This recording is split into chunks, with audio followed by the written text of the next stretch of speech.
ماضی کیا ہوا؟ کیا بات کرنی ہے تم نے؟ عمر نے عباس کو دیکھتے پوچھا۔ میں اقرا سے نکاح کرنا چاہتا ہوں۔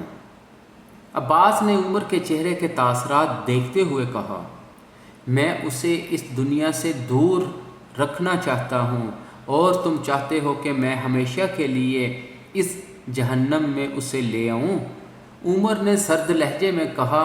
وہ عباس کی بات سن کر حیران ضرور ہوا تھا۔ عمر، میری ایک بات یاد رکھنا، اگر میں چاہوں تو تم سے پوچھے بغیر بھی اقرا سے نکاح کر سکتا ہوں اور مجھے تم کیا کوئی بھی روک نہیں سکتا۔ تو تم بھی جانتے ہو اور میں جانتا ہوں تم اس کے بھائی ہو، تمہیں اس کی پرواہ ہے، لیکن میں نکاح کے بعد اقرا کو یہاں سے لے کر بہت دور چلا جاؤں گا، اپنی زندگی کی شروعات کروں گا اور تم بھی میرے ساتھ آؤ گے، عباس نے عام سے لہجے میں کہا۔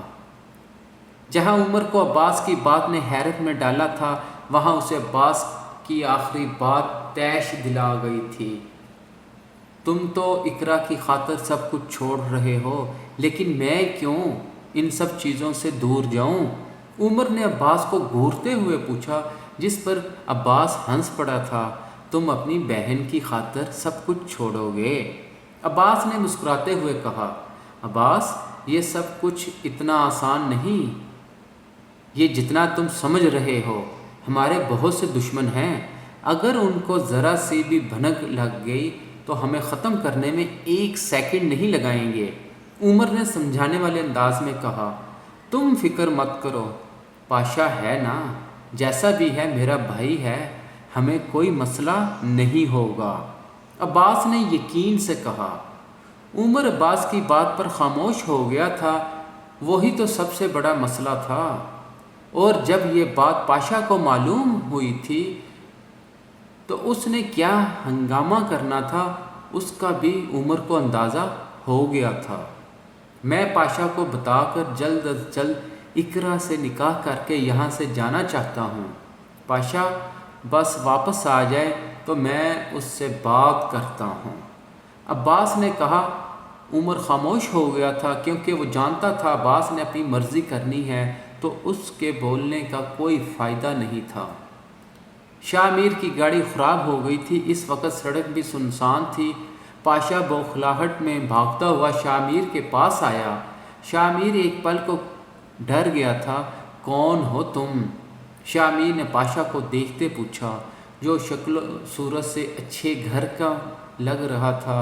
میرے پیچھے بیسٹ کے آدمی پڑے ہیں، تم پلیز میری مدد کرو، پاشا کہتا وہاں سے کچھ فاصلے پر درخت کے پیچھے جا چھپا تھا۔ شاہ میر کو ایک سیکنڈ لگا تھا سمجھنے میں کہ کیا معاملہ ہے۔ تھوڑی دیر بعد ہی 5 موٹے آدمی بھاگتے ہوئے وہاں آئے تھے۔ یہاں ایک آدمی آیا تھا، کہاں ہے وہ؟ ان میں سے ایک آدمی نے شاہ میر کو دیکھتے پوچھا، جس کا حلق تک خشک ہو گیا تھا۔ سامنے کھڑے حبشیوں کو دیکھ کر ہی اسے اندازہ ہو گیا تھا کہ وہ اکیلا ان کا سامنا نہیں کر سکتا۔ یہاں کوئی نہیں آیا، میں خود اپنے ڈرائیور کا انتظار کب سے کر رہا ہوں۔ میری گاڑی خراب ہو گئی ہے اور تمہیں یہاں کوئی نظر آ رہا ہے؟ شاہ میر نے اس موٹے حبشی کو دیکھتے الٹا اس سے سوال کیا۔ اس حبشی نے شاہ میر کی گاڑی کا دروازہ کھولا، گاڑی کے اندر دیکھا، لیکن وہاں کوئی نہیں تھا۔ ارد گرد دیکھنے پر بھی جب کوئی نظر نہیں آیا تو اسی آدمی نے کہا، چلو یہاں سے، یہاں کوئی نہیں ہے، اور پھر وہاں سے چلے گئے۔ ان کے جاتے ہی پاشا باہر آیا اور شاہ میر کا شکریہ ادا کیا۔ کون ہو تم؟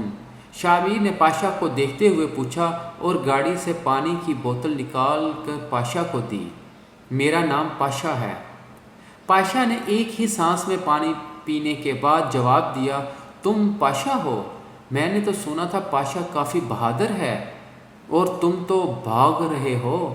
شاہ میر نے مذاق اڑانے والے انداز میں کہا، جانتے ہو جو میرے پیچھے پڑے تھے وہ کس کے آدمی تھے؟ پاشا نے گھورتے ہوئے پوچھا۔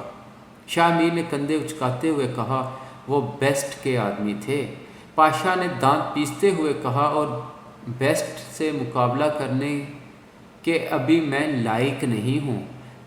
بہرحال تمہارا مجھ پر احسان ہے جو میں کبھی نہ کبھی ضرور اتار دوں گا۔ پاشا نے سنجیدگی سے کہا۔ اسے دور سے ایک گاڑی آتی ہوئی نظر آئی۔ شاہ میر نے پاشا کی نظروں کے تعاقب میں دیکھا تو مسکرا پڑا۔ وہ میری گاڑی ہے، ابھی تم میرے ساتھ چلو، شاہ میر نے کہا۔ پاشا کو بھی اس وقت شاہ میر کی بات ٹھیک لگی تھی۔ پاشا شاہ میر کی گاڑی میں بیٹھ گیا۔ وہ اس سے اپنے فلیٹ پر لے گیا۔ دونوں ایک جیسے تھے، اس لیے ان کی دوستی جلد ہو گئی۔ پاشا کچھ دن شاہ میر کے فلیٹ پر ہی رکا تھا۔ اس کے بعد ان کی دوستی گہری ہوتی گئی۔ پاشا کچھ دنوں کے بعد گھر آیا تھا۔ عباس تو اس کا ہی انتظار کر رہا تھا۔ کہاں تھے تم؟ ایک ہفتہ پہلے آنے والے تھے، عباس نے پاشا کو دیکھتے پوچھا۔ کچھ ضروری کام میں پھنس گیا تھا۔ تم کیوں میرا انتظار کر رہے تھے؟ پاشا نے مسکراتے ہوئے پوچھا۔ میں اقرا سے نکاح کرنا چاہتا ہوں، عباس نے پاشا کے چہرے کے تاثرات دیکھتے ہوئے کہا۔ پاشا سن کر حیران ہوا تھا، اور وہ عباس کے لیے خوش بھی تھا۔ اگر عباس اگلی بات نہ کرتا تو، اور میں یہ کام بھی چھوڑ رہا ہوں، عباس نے کہتے ہی رخ موڑ لیا۔ کیا کہا تم نے؟ پاشا نے اپنی حیرت پر قابو پاتے بے یقینی سے پوچھا۔ میں یہ کام چھوڑ رہا ہوں، اور میں امید کرتا ہوں میرے بھائی ہونے کے ناطے تم میرا ساتھ دو گے، عباس نے پاشا کی سرخ آنکھوں میں دیکھتے ہوئے کہا، جو پل بھر میں لہو رنگ کی ہو چکی تھی۔ آج شام میرا نکاح ہے، اور تم صبح میں یہاں سے چلا جاؤں گا۔ آج شام میرا نکاح ہے، اور کل صبح میں یہاں سے چلا جاؤں گا، اور مجھے پوری امید ہے تم اچھے سے سب کچھ سنبھال لو گے۔ میں صرف ڈیڈ کا آفس سنبھال لوں گا، اور مجھے کچھ نہیں چاہیے۔ آفس میں ڈیڈ ایک مشہور بزنس مین کے نام سے مشہور تھے، جو انہوں نے اپنی محنت سے کھڑا کیا۔ میں اسے لے کر آگے چلنا چاہتا ہوں۔ عباس اپنی بات کہتے ہی خاموش ہو گیا تھا۔ تم یہ سب کس لیے چھوڑ رہے ہو؟ کہیں اقرا کی وجہ سے تو تم نے یہ قدم نہیں اٹھایا؟ پاشا نے سرد لہجے میں پوچھا۔ ایسا ہی سمجھ لو، اور میرے نکاح میں ضرور شامل ہونا، مجھے اچھا لگے گا۔ عباس پاشا کے کندھا تھپتھپاتے ہوئے وہاں سے چلا گیا، اور پاشا کی شکل سے لگ رہا تھا اسے عباس کا فیصلہ بالکل بھی پسند نہیں آیا۔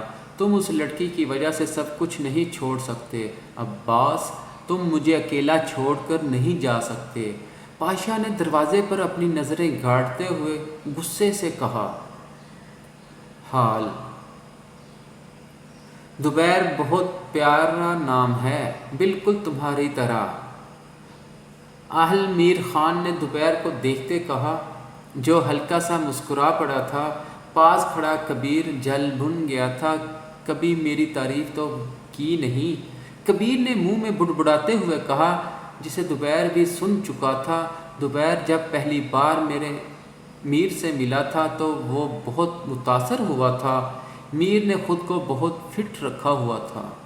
انکل، آپ نے میری بہت مدد کی ہے، میں آپ کا جتنا شکر ادا کروں کم ہے، دوبیر نے نظریں جھکا کر کہا۔ تم بھی میرے لیے کبیر کی طرح ہی ہو، اور تم بھی مجھے بڑے پاپا کہہ سکتے ہو، مجھے برا بالکل بھی نہیں لگے گا، بیسٹ نے مسکراتے ہوئے کہا۔ کبیر تو آہل کو دیکھ کر حیران ہو رہا تھا، جو آج ذرا سی بات پر مسکرا رہا تھا، اور جو کچھ بھی میں نے کیا وہ میرا فرض تھا۔ اس وقت تم کہاں رکے ہوئے ہو؟ بیسٹ نے سگریٹ سلگاتے ہوئے پوچھا۔ شاہ میر کی حویلی میں، دوبیر نے سرد لہجے میں کہا۔ بیسٹ نے مسکرا کر دوبیر کو دیکھا۔ تو کیا سوچا تم نے؟ میر کا اشارہ جس بات کی طرف تھا دوبیر اچھے سے سمجھ گیا تھا۔ میں شاہ میر کو ایک موقع دینا چاہتا ہوں۔ دوپہر نے ضبط سے کہا، اور اس کی بات سن کر کبیر بھی حیران ہوا تھا۔ کیوں؟ میر نے دوپہر کے چہرے پر اپنی نظریں گاڑتے ہوئے پوچھا، جس کا چہرہ بے تاثر تھا۔ پتہ نہیں، اس سوال کا جواب میرے پاس بھی نہیں ہے، دوپہر نے نظریں جھکا کر کہا۔ دوپہر، میری آنکھوں میں دیکھ کر بات کرو۔ عزت اپنی جگہ، لیکن اگر نظریں جھکا کر بات کرو گے تو لوگ سمجھیں گے کہ تم ڈر گئے ہو، اس لیے جس سے بھی بات کرو اس کی آنکھوں میں دیکھ کر کرو۔ تمہاری آنکھوں میں میں اپنے لیے عزت دیکھ چکا ہوں، تو نظریں جھکا کر یہ ثابت مت کرو کہ میری عزت میں تم نے نظریں جھکائی ہیں۔ میر نے سنجیدگی سے کہا۔ دوپہر نے میر کی طرف دیکھا اور مسکرا پڑا۔ آپ کے پاس چہرہ پڑھنے کا ہنر بھی ہے، دوپہر نے متاثر ہوتے کہا۔ ان کے پاس اور بھی بہت کچھ ہے، وہ بھی تمہیں پتہ چل جائے گا، کبیر نے طنزیہ لہجے میں کہا، جس پر میر نے گھور کر اسے دیکھا۔ انکل، اب میں چلتا ہوں، میرا مطلب ہے بڑے پاپا، دوپہر نے کھڑے ہوتے مسکرا کر کہا، جس پر میر بھی ہلکا سا مسکرا پڑا تھا۔ دوپہر کی نظر زمین پر بیٹھے بیسٹ کے بھیڑیے کی طرف گئی۔ دوپہر گھٹنوں کے بل بیٹھ کر بھیڑیے کے سر پر پیار کرنے لگا، جیسے شاید دوپہر پسند آیا تھا۔ کسی قسم کی بھی مدد کی ضرورت ہو تو مجھے بتا دینا، وہ اپنا خیال رکھنا۔ میر نے دوپہر کو دیکھتے کہا، جو اب میر کے سامنے کھڑا ہو گیا تھا اور اچانک اس کے گلے لگ گیا۔ میر دوپہر کی اس حرکت پر ہنس پڑا تھا۔ تم بھی مجھے دوپہر کی طرح عزیز ہو، میں ہمیشہ تمہارے ساتھ رہوں گا۔ اگر تم مجھے پہلے مل جاتے تو وہ سب کچھ نہ ہوتا، میر نے افسردگی سے کہا۔ قسمت کا لکھا کون ٹال سکتا ہے بڑے پاپا، دوپہر نے تکلیف دہ لہجے میں کہا۔ اپنا خیال رکھنا، میر نے دوپہر کے کندھے کو تھپتھپاتے ہوئے کہا۔ دوپہر نے ایک نظر کبیر کو دیکھا جو غصے سے اسے گھور رہا تھا۔ دوپہر جانتا تھا کہ کبیر غصے میں کیوں ہے اور آگے جا کر اور مزہ آنے والا تھا۔ دوپہر نے ایک مسکراہٹ کبیر کی طرف اچھالی اور پھر وہاں سے چلا گیا۔ آپ ہر بات کے ساتھ رشتہ کیوں جوڑ لیتے ہیں؟ آپ ہر ایک کے ساتھ رشتہ کیوں جوڑ لیتے ہیں؟ کبیر نے جلے کٹے انداز میں کہا۔ کبیر، لگتا ہے تم بات کرنے کی تمیز بھول گئے ہو، اور دوپہر کون ہے تم اچھے سے جانتے ہو، میر نے دو ٹوک انداز میں کہا۔ کالیا اور ٹائیگر دوپہر کے ساتھ رہیں گے، سمجھ گئے؟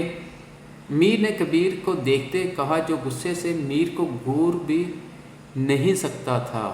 جی بڑے پاپا، کبیر نے فرما برداری سے نظریں جھکا کر جواب دیا۔ کبیر، میری آنکھوں میں دیکھ کر بات کرو، میر نے سرد لہجے میں کہا۔ جی بالکل، تاکہ آپ میرا چہرہ پڑھ کر مجھے مزید باتیں سنائیں۔ یہ بات کبیر نے دل میں سوچی تھی، زبان سے تو نہ کہہ سکا۔ کبیر نے میر کی طرف دیکھا جو سنجیدگی سے اسے ہی دیکھ رہا تھا، اور ایک گھوری سے نواز کر وہاں سے چلا گیا۔ پیچھے کبیر کہا لگائے ہنسنے لگا تھا۔ اپنی قسمت پر لوگ ٹائیگر سے ڈرتے تھے اور ٹائیگر بیسٹ یعنی اپنے بڑے پاپا سے ڈرتا تھا۔ مریم نے کبھی اتنا کھانا نہیں بنایا تھا، اور کچھ ڈش کا نام تو وہ پہلی بار سن رہی تھی، لیکن جو کچھ اسے بنانا آیا تھا وہ بنا چکی تھی۔ سارا کچن گندا ہو رہا تھا۔ فاض جب مریم کو دیکھنے کچن میں آیا تو مریم کی حالت دیکھ کر اس نے بڑی مشکل سے اپنی ہنسی کو روکا۔ مریم بے حال سی کام کرنے میں لگی تھی۔ فاض کو اس کی حالت پر ترس بھی آیا، لیکن اسے سبق بھی سکھانا تھا۔ کھانا کب تک تیار ہوگا مسز؟ فاض نے مریم کے سامنے جاتے مزے سے پوچھا۔ مریم نے جانے والی نظروں سے فاض کو دیکھا۔ اگر یہ سارا کھانا آپ نے نہ کھایا تو میں آپ کا سر پھاڑ دوں گی، مریم نے فاض کو دیکھتے دانت پیستے کہا، جو کہا لگائے ہنس پڑا تھا۔ غصے سے مریم کے پھولے ہوئے گال اور آنکھوں میں بھسم کر دینے والی نظر گھوری فاز کو اچھی لگی تھی۔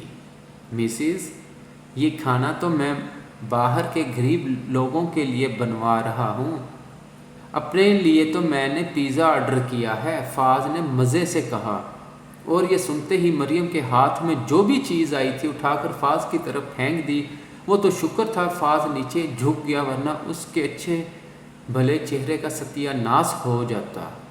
کب پیچھے زمین پر گرتے ہی ٹکڑوں میں تقسیم ہو گیا تھا۔ اتنا غصہ فاز نے ٹوٹے ہوئے کپ کو دیکھتے ہوئے کہا، فاز میری بات کان کھول کر سن لیں، میری بہن کی رخصتی ہے اور میں نے آج ہی گاؤں جانا ہے۔ مریم نے فاز کے سامنے آتے چیختے ہوئے کہا، تمہاری بہن کی رخصتی اب 1 ہفتے بعد نہیں بلکہ مہینے بعد ہے۔ فاز نے کچھ دیر سوچنے کے بعد مریم کو کہا، کیا مطلب؟ مریم نے ناسمجھی سے فاز کو دیکھتے ہوئے پوچھا۔ مطلب یہ کہ مسز، فاز نے مریم کو کمر سے پکڑ کر خود کے قریب کرتے کہا، اب تمہاری بہن کی رخصتی 1 ماہ بعد ہے اور 1 ماہ بعد میں تمہیں گاؤں چھوڑ آؤں گا۔ کھانا تو بن گیا ہے، اب میرے ساتھ چلو، مجھے بھی بھوک لگی ہے۔ فاز نے مریم کو بازو سے پکڑتے ہوئے دروازے کی طرف لے جاتے کہا، زری کی رخصتی آگے کیوں ہو گئی؟ مریم نے حیرانگی سے پوچھا، اب یہ تو حویلی والوں کو پتہ ہوگا، میں کیسے بتا سکتا ہوں؟ فاز نے عام سے لہجے میں کہا۔ مریم خاموش ہو گئی۔ رخصتی پر پاشا بھی آنے والا تھا اور وہ نہیں چاہتا تھا پاشا کی نظر مریم پر پڑے، یا بات کچھ اور تھی۔ ایک اور بات، فاز نے مڑ کر مریم کو دیکھا، میں نے ابھی بھی تمہیں معاف نہیں کیا، جو غلطی تم نے کی ہے ابھی اس کی سزا باقی ہے۔ فاز نے گہری نظروں سے مریم کو دیکھتے کہا، جو فاز کی نظروں سے کنفیوز ہوتی ارد گرد دیکھنے لگی، جس پر فاز مسکرا پڑا۔ دوپہر زری کی رخصتی تک حویلی نہیں گیا تھا، بلکہ فاز اور دوپہر دونوں زری کی رخصتی میں شامل نہیں ہوئے تھے۔ شاہ میر نے بہت کہا تھا، لیکن دوپہر نے کہا اسے ملک سے باہر جانا ہے، ضروری میٹنگ ہے، جبکہ وہ ملک سے باہر نہیں گیا تھا، یا وہ ابھی پاشا کے سامنے نہیں جانا چاہتا تھا۔ پاشا نے رانی کو دیکھا تو اس کی آنکھیں چمک پڑی۔ زری بے شک بہت خوبصورت لگ رہی تھی۔ زری انجانے میں ہی صحیح لیکن دوپہر کا انتظار کرنے لگی تھی، لیکن وہ اسے کچھ دنوں سے نظر نہیں آیا تھا۔ مریم بھی شہر میں تھی، کوثر نے بتایا تھا اس کی طبیعت ٹھیک نہیں ہے، اور یہ سب بھی فاز نے کوثر کو بولنے کو کہا تھا۔ اس وقت زری کے پاس رانی موجود تھی۔ گاؤں کے لوگ تو زری کی قسمت پر رشک کر رہے تھے، لیکن زری بت بنی بیٹھی تھی۔ تمہارا وہ فرینڈ کہاں ہے؟ پاشا نے شاہ میر سے پوچھا، جس نے سفید شلوار قمیض کے ساتھ براؤن واسکٹ پہنی تھی۔ بلا شبہ شاہ میر بھی بہت پیارا لگ رہا تھا، لیکن یہ اس کی ظاہری خوبصورتی تھی، اندر سے تو وہ ایک شیطان تھا۔ یار، اس کی ملک سے باہر ایک میٹنگ تھی اور جانا بھی ضروری تھا، تمہیں پھر کبھی اس سے ملواؤں گا، شاہ میر نے ہنستے ہوئے کہا۔ ویسے تمہاری پہلی بیوی بھی بہت خوبصورت ہے، شاہ میر نے زری کے پاس بیٹھی رانی کو دیکھتے کہا، جس نے پنک کلر کی شلوار قمیض پہنی تھی اور دوپٹے کو اچھے سے سر پر سیٹ کیا تھا۔ رانی زری کے لیے بہت خوش تھی، اور یہ بات گاؤں والوں کے لیے عجیب تھی، کیونکہ زری رانی کی سوتن بن کر آ رہی تھی، لیکن رانی کے کسی بھی تاثر سے ایسا نہیں لگ رہا تھا کہ وہ اداس یا دکھی ہے۔ تو پھر کب ملا رہے ہو اپنی سابقہ بیوی سے؟ پاشا نے ایک آنکھ دباتے ہوئے بے باکی سے پوچھا، جس پر شاہ میر بھی ہنس پڑا تھا۔ بہت جلد میرے دوست، بہت جلد، شاہ میر نے کمینگی سے کہا، پھر دونوں ہی ہنس پڑے تھے۔